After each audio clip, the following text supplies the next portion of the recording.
ஓம் ஸ்ரீ சாய்ராம். மார்கழி 18 திருப்பாவை பாசுரம் 18. உந்து மதக்களிற்றன் ஓடாத தோள்வலியன் நந்த கோபாலன் மருமகளே, நப்பின்னாய் கந்தம் கமழும் குழலி கடைதிறவாய், வந்தெங்கும் கோழி அலைத்தன காண் மாதவி, பந்தல்மேல் பல்கால் குயிலினங்கள் கூவின காண். பந்தார் விரலி உன் மைத்துனன் பேர்பாட, செந்தாமரை கையால் சீரார் வளையொலிப்ப, வந்து திறவாய் மகிழ்ந்தேலோர் எம்பாவாய். மதநீர் சிந்தும் யானைகளை உடையவனும் போரில் பின்வாங்காத தோள் வலிமை உடையவனுமான நந்தகோபனின் மருமகளே, நப்பின்னை பிராட்டியே, வாசனை சிந்தும் கூந்தலை உடையவளே, உன் வாசல் கதவை திற. கோழிகள் யாவும் ஒளி நாலாபுரத்திலிருந்தும் கேட்கிறது.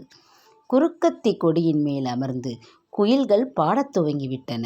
பூப்பந்தை போன்ற மென்மையான விரல்களை கொண்டவளே, உன் கணவனின் புகழ்பாட நாங்கள் வந்துள்ளோம். அளவு மாறாத உன் அழகிய வளையல்கள் ஒலிக்க, செந்தாமரை கையால் உன் வாசல் கதவை திறந்தால் எங்கள் உள்ளம் மகிழ்ச்சியடையும். விளக்கம்: பெருமாள் கோவிலுக்கு போனால் நேராக சுவாமி சன்னதிக்கு போகக்கூடாது. தாயாரை முதலில் சேவிக்க வேண்டும். வீட்டில் கூட அப்படித்தான். அப்பாவிடம் கோரிக்கை வைத்தால், எதற்கடா அதெல்லாம் என்று மீசையை முறுக்குவார்.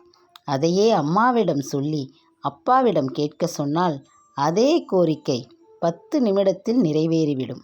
இதுபோல்தான் நாராயணனிடம் ஒரு கோரிக்கை வைத்தால் அந்த மாயன் அவ்வளவு எளிதில் ஏற்க மாட்டான். அவனால் தப்பவே முடியாது. நரசிம்மரின் கோபத்தை கூட அடக்கியவள் அல்லவா அவள். அதனால் கண்ணனின் மனைவி நப்பின்னையை எழுப்பி கண்ணனை எழுப்புகிறார்கள் பாவை நோன்பிருக்கும் பெண்கள். இந்த சேனல் உங்களுக்கு பிடித்திருந்தால் லைக் செய்யுங்கள், ஷேர் பண்ணுங்கள், சப்ஸ்கிரைப் செய்யுங்கள். மீண்டும் நாளை திருப்பாவை பாசுரம் 19 நாம் சந்திப்போம்.